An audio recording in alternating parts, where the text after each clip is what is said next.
Alright guys, so another week, another season of the Crypt, and another video from me. Today I'll be talking about which is the best option for you in the Crypt for this particular season. As usual, I'm going to start with the gold characters, I'm going to proceed with the diamond characters, and I'm going to finish the video with the gear, wrapping it up in the process. First thing first, when it comes to the gold characters, you should completely forget about Shaolin Master Kung Lao, which is one of the worst characters in the game with a horrible passive, so completely forget about him. And you should avoid Shiryu Takeda, he isn't really incredible, even though he buffs Cassie Cage and stuff like this, but at the end of the day, he's not worth grinding in the crypt. Lizard Baraka though, Lizard Baraka is an interesting character. In my opinion, he's the best gold character in the game once maxed out. He is absolutely busted, great for any single game mode. And not only he has raw power, but he also has utility because he can power drains, and also he has a lot of defensive mechanisms. For instance, he ignores basic attacks and he heals once tagged out. So super good character. The question is though, should you go ahead and buy him from the crypt? And in my opinion, you should shortlist Lizard Baraka. He shouldn't be a top priority, but he should be in the discussion.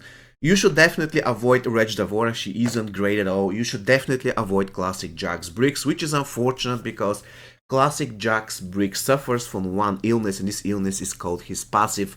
The problem is that if they buff his passive, he's going to become a total nightmare to deal with in towers, especially if he's a boss.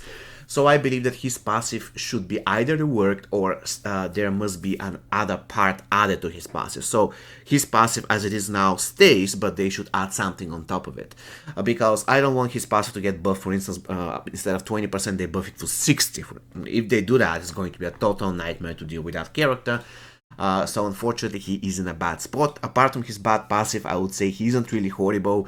He has decent basics and 2 unblockable special attacks. So if they do something to his passive, in my opinion, he's going to become a much better character. But for now, he isn't worth grinding in the crypt.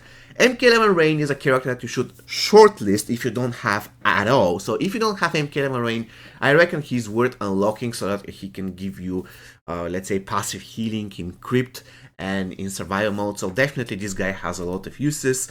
In my opinion, is one of the best very guest character once maxed out, but he also is very useful at low fusion.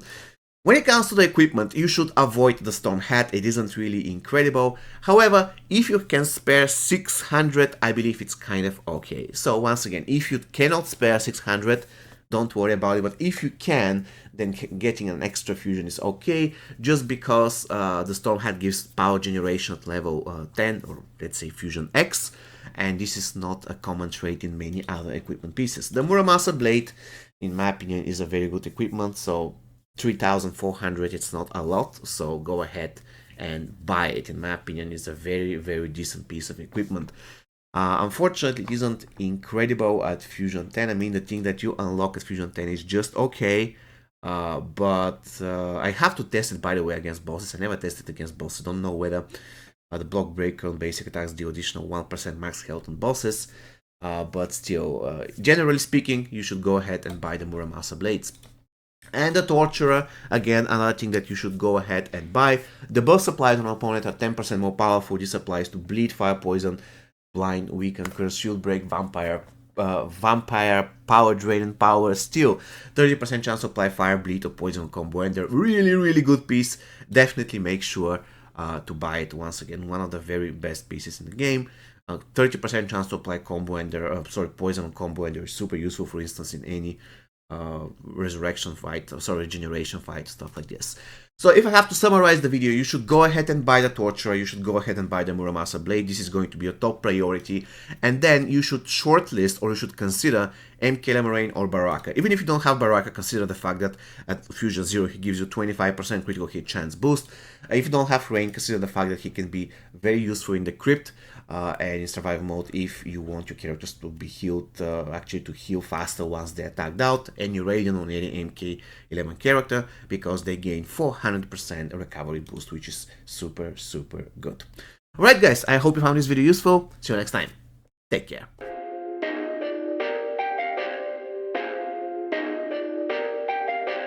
Perfect.